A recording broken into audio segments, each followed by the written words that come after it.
हाय नमस्तुभ्यम। हर एक व्यक्ति चाहता है कि उसका अपना मकान हो, वह खूब सारी प्रॉपर्टी का मालिक हो। ऐसे में आप सभी को वीडियो में 3 सरलतम उपाय, एक तो बिल्कुल नया उपाय है जो गुरुजी ने बताया है, अन्य 2 पुराने उपाय हैं। दोनों तीनों किसी भी दिन आप करें तो बहुत अधिक इसका लाभ मिलेगा। सुनिएगा ध्यान से और अंत तक वीडियो में बने रहिएगा। आप सभी को कब कैसे उपाय करना है ध्यान से सुनिए। पहला और सबसे सरल उपाय है जो कि गुरुजी ने इन दिनों की कथा में बताया है।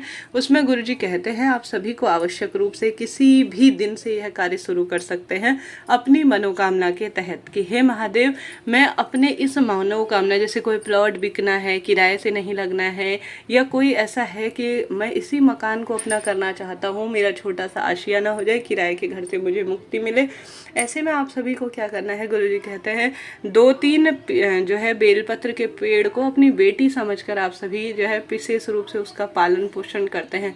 जैसे कोई भी बेलपत्र का पेड़ हो उसे आप सभी संपूर्ण रूप से सींचना शुरू करें, जल समर्पित करना शुरू करें। चाहे तो उसे आप रोपित भी कर सकते हैं, रोपित पहले से है तो उसकी पूर्ण रूप से दीपदान, समय समय पर उस पर जल का अभिषेक, दूध का अभिषेक, खाद पानी इत्यादि उसमें समर्पित करना, अपनी मनोकामना कहकर कि मैं आपको महादेव और जो है माता पार्वती के अंश के स्वरूप में जानता हूँ, मानता हूँ। मेरी मन की कामना सिद्ध करते हुए आप सभी कृपया यह कृपा करें कि मेरे जो मन की कामना है, अर्थात मुझे एक मकान चाहिए, खुद का एक प्लॉट चाहिए, वह मनोकामना कहते हुए आप किसी बेलपत्र वृक्ष को सींचना, उसका पालन पोषण शुरू कर देते हैं तो महादेव से आपको मांगने की आवश्यकता नहीं होती। गुरुजी कहते हैं हाल की ही कथा में स्वयं ही आपके पास अपना मकान प्लॉट स्वतः ही हो जाएगा। तो प्रथम में यह भी कार्य कर सकते हैं। दूसरा, गुरुजी ने हाल की ही कथा में, पिछली बार थोड़ा समय हो गया इस उपाय को, उसमें विश्वकर्मेश्वर महादेव का नाम बताया था। विश्वकर्मेश्वर महादेव अर्थात विश्वकर्मा वही हैं जो कि देवी देवताओं का मकान निर्माण, भवन निर्माण का कार्य करते हैं और वह देवता स्वरूप माने जाते हैं। आपने देखा होगा विश्वकर्मा जयंती आती है साल में एक बार, वही विश्वकर्मा जी हैं। तो विश्वकर्मेश्वर महादेव का नाम लेते हुए आपको यह उपाय करना है। इस उपाय को आप किसी भी प्रदोष व्रत, पूर्णिमा आ रही है उस दिन कर सकते हैं, मासिक शिवरात्रि आती है उस दिन कर सकते हैं, और सोमवार के दिन कर सकते हैं, या किसी भी विशेष तिथि में अपनी मनोकामना के तहत आपको करना है। आपको लेनी है मात्र 5 बेलपत्र। नई बेलपत्र नहीं ले सकते तो पुरानी बेलपत्र भी ले सकते हैं, परंतु इनकी संख्या हमेशा आपको 5 रखनी है, इस बात का ध्यान रखें। 5 बेलपत्र आपको ले लेनी है और उनमें लगाने हैं चंदन।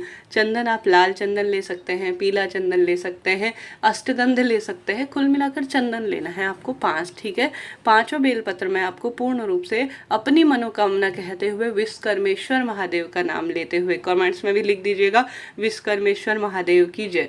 विश्वकर्मेश्वर महादेव की नाम आपको स्मरण करना है और अपनी मनोकामना कहते हुए 5 बेलपत्र में चंदन लगा देना है। चंदन लगाने के बाद आप सभी को 5 बेलपत्र शिवलिंग पर समर्पित कर देना है। समर्पित कर सके तो श्रेष्ठ है, नहीं तो 5 बेलपत्र को शिवलिंग पर आप चिपका दीजिए। फिर देखिए आपका जीवन कैसे सुदृढ़ होता है, विश्वकर्मेश्वर महादेव कैसे आपके जीवन में खुशियों के भंडार भरते हैं। तो करके देखिएगा, लाभ आपको मिलना है। तो 5 बेलपत्र लेनी है, चंदन से लेपन करना है, विश्वकर्मेश्वर महादेव का नाम लेकर आप पूर्ण रूप से जो है समर्पण की भावना से आपको शिवलिंग पर इसको चिपका देना है।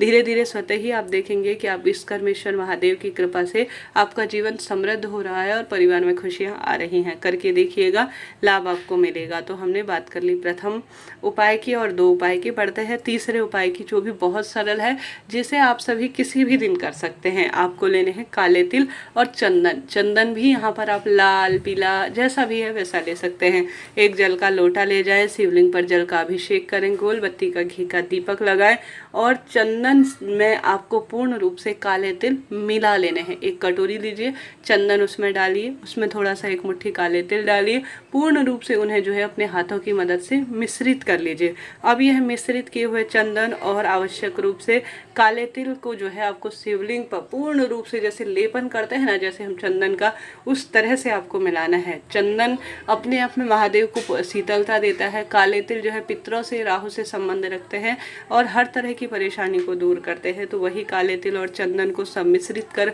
लेपन आपको शिवलिंग पर जो है विश्वकर्मेश्वर महादेव का नाम लेकर यहाँ पर इस स्वरूप में करना है कि मेरी जो प्रॉपर्टी बहुत सारी हो, मेरे संपत्ति संपदा में वृद्धि हो, धन में वृद्धि हो, कष्ट संकट पीड़ा से मुक्ति मिले और हमेशा ही मेरे परिवार में प्लॉट मकान खूब सारा धन हो, ऐसी प्रार्थना करते हुए कार्य करना है।